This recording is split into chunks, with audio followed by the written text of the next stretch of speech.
Question number 10 कहता है संदीप किसी वस्तु को 10% हानि पर बेचता है। यदि उसने इसे 20% कम पर खरीदा होता और 55 रुपये अधिक पर बेचा होता तो उसे 40% का लाभ होता, तब उसका क्रय मूल्य बताइए। तो अब इस क्वेश्चन को देखिएगा कैसे बनाएंगे।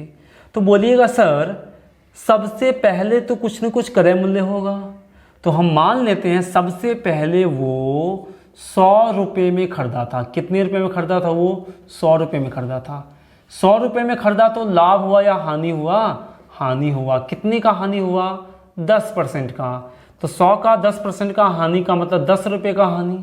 तो बेचा कितना में होगा? तो बोलिएगा सर 90 में बेचा होगा। क्लियर। अब क्या बोला वो आगे, इसे 100 में नहीं 20% कम में खरीदा होता, यानी 100 का चीज में नहीं, 100 रुपये में नहीं 20% कम में। तो 100 का 20% होता है आपका 20। 100 का 20% कितना होता है? 20। कैसे निकालेंगे? 100 का 20% और प्रतिशत हटाएंगे तो 3200 और 100 से 100 कट गया तो क्या आया?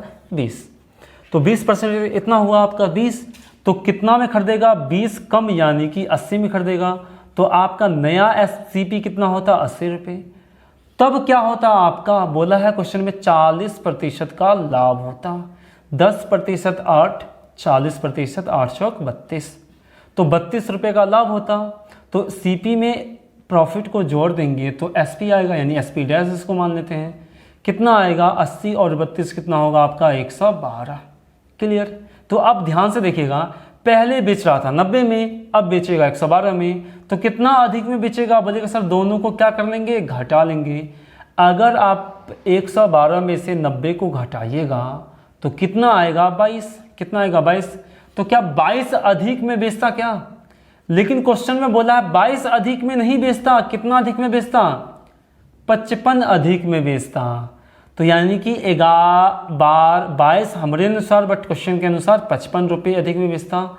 लेकिन क्वेश्चन पूछा CP ये हुआ या फिर ये हुआ रियल में? तो सर ये तो मेरा हाइपोथेटिकल था, रियल में CP ये हुआ।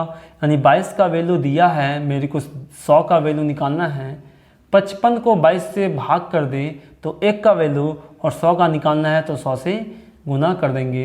तो 100 यानी कि CP माने थे 100 को, तो CP आपका आ जाएगा इसको काटने पे 11 पचे 55, 11 दूनी 22, और ये कट जाएगा आपका 50 से, 50 दूनी 100 यानी 5 25, यानी कि 250 रुपये।